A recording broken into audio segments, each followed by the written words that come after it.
Picture a vast, windswept desert under a fading sun. New Mexico, July 1947. William Mack Brazel, a rancher carved from the tough soil of the Southwest, rides alone across his land. He's 48, lean, sun-worn, a man who knows silence better than speech. His life revolves around sheep, fences, and the endless horizon. But something's coming, something that will rip through his quiet existence and thrust him into a mystery that spans decades. This is History of Famous UFO Encounters, Episode 2, and we're here to walk in Brazel's boots, the rancher who touched the unknown. Yesterday, we plunged into Roswell, a flying disc captured, a story flipped to a weather balloon, a secret locked away. Today, it's personal. Brazel didn't hunt for this. He found it, or it found him. Born in 1899, Brazel grew up in a world of hard work and open skies. By 1947, he settled on a ranch 75 miles northwest of Roswell, a speck in Lincoln County's vastness. He's got a wife, Margaret, and kids, Bill, Bessie, others, living a life of routine. But that summer, routine shatters. A storm hits, a boom echoes, and soon he's staring at debris that defies everything he knows. It's not wood, not steel. It's something else. He takes it to the sheriff. The military storms in, and suddenly the world's watching.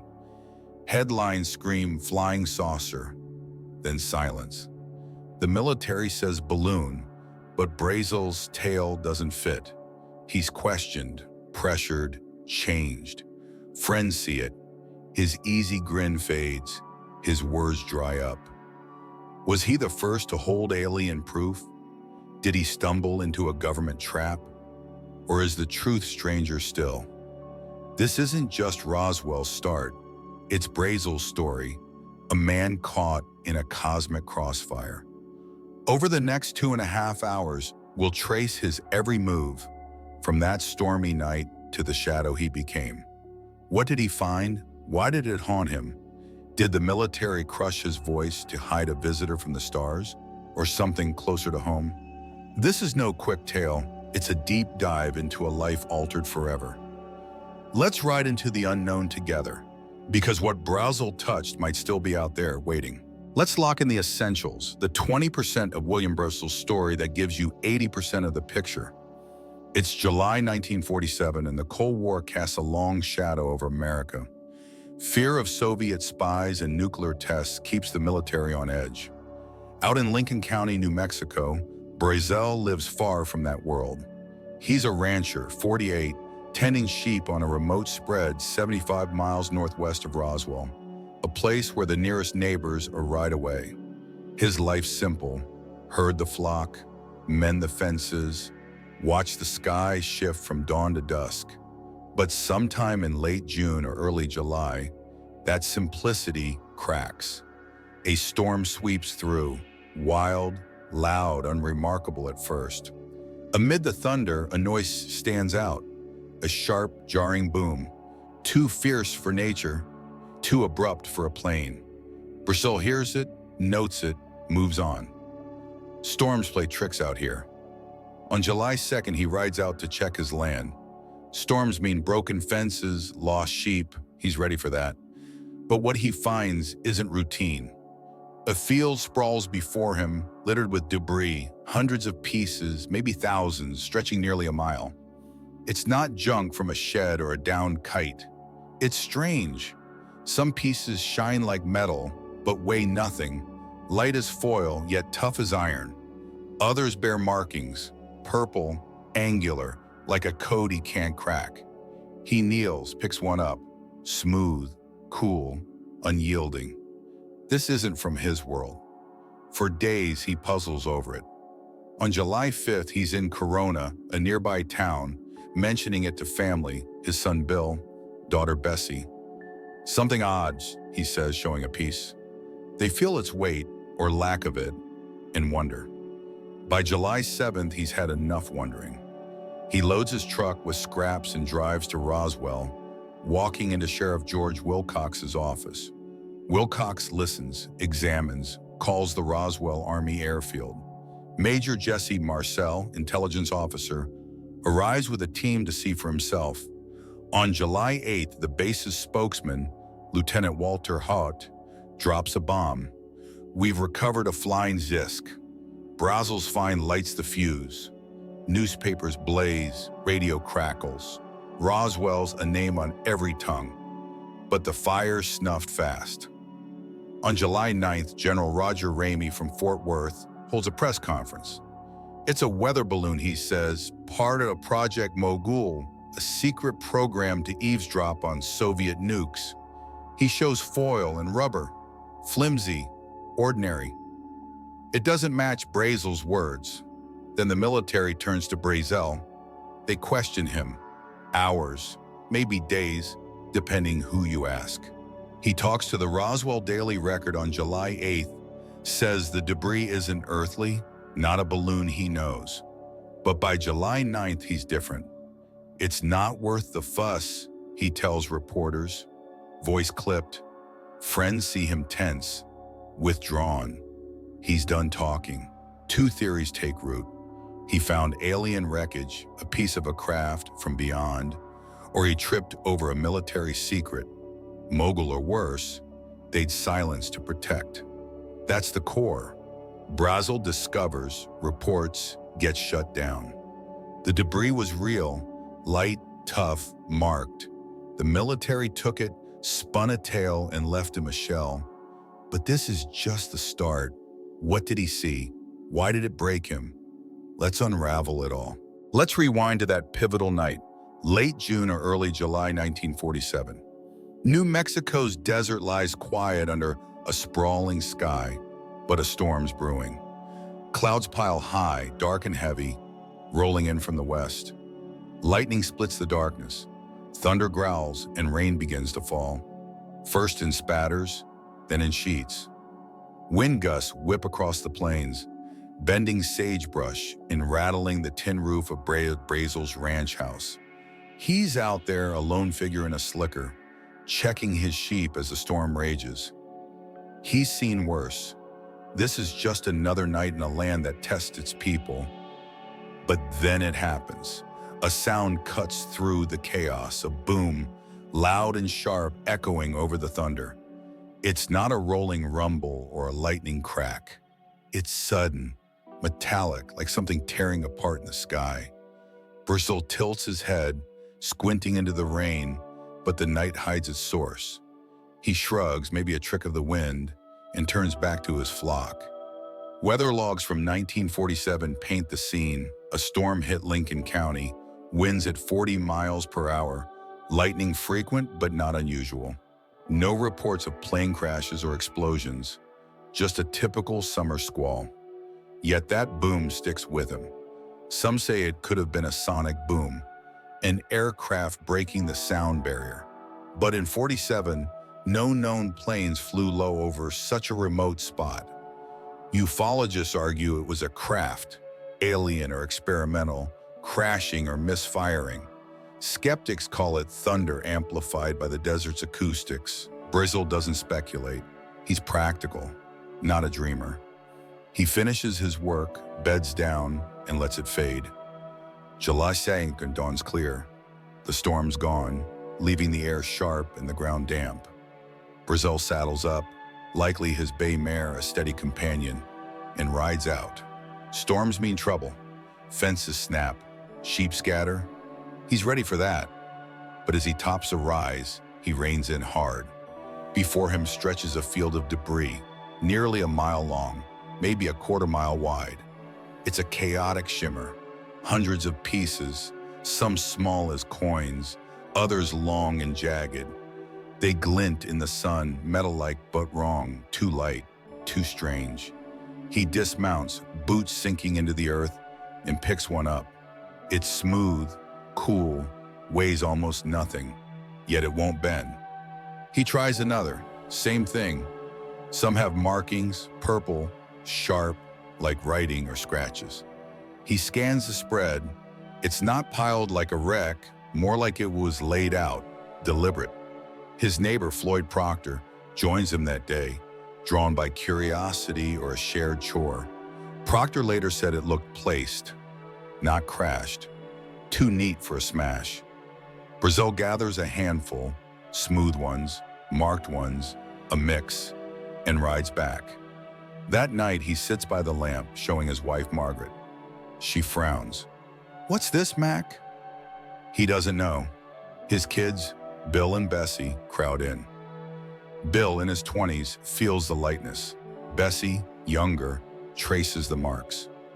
"Not from here," Brazel mutters. For 2 days, he rides out again, watching the field, weighing his next move. By July 5th, he's in Corona, a dot of a town, talking to family and neighbors. "Something funny out there," he says. Word creeps out. Something's up at the Brazel place. July 7th, he acts.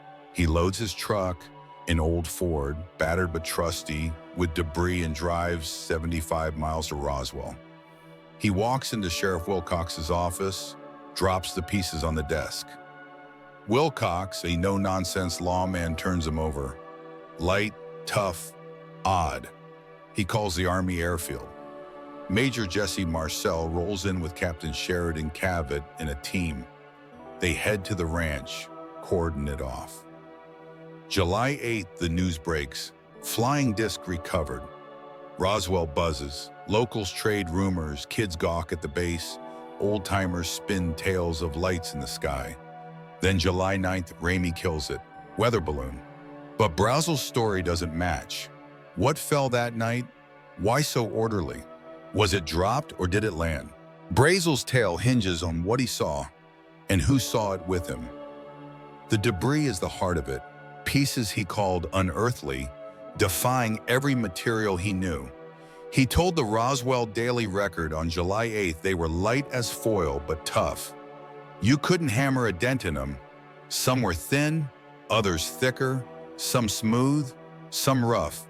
He guessed the field spanned 200 yards, not the mile others claimed, but it was vast. The markings stood out, purple, jagged like symbols or scratches. He didn't know what they meant. Writing, decoration, code. His daughter Bessie saw a piece he brought home. Small, light, with a sheen like nothing earthly. She tried scratching it. Nothing. His son Bill felt it too. Too light to be metal, he said years later. They kept it quiet. Brazel didn't like fuss. Loretta Proctor, a neighbor, got a closer look. Brazel stopped by her place before Roswell, showed her a fragment, like foil but stiff, she recalled. She tried burning it with a match. No scorch, no melt. Her husband Floyd nodded. Not normal. They urged him to report it. Might be worth something. He shrugged. Money wasn't his game. Back at the ranch, Margaret handled it too. Funny stuff, she called it. Uneasy.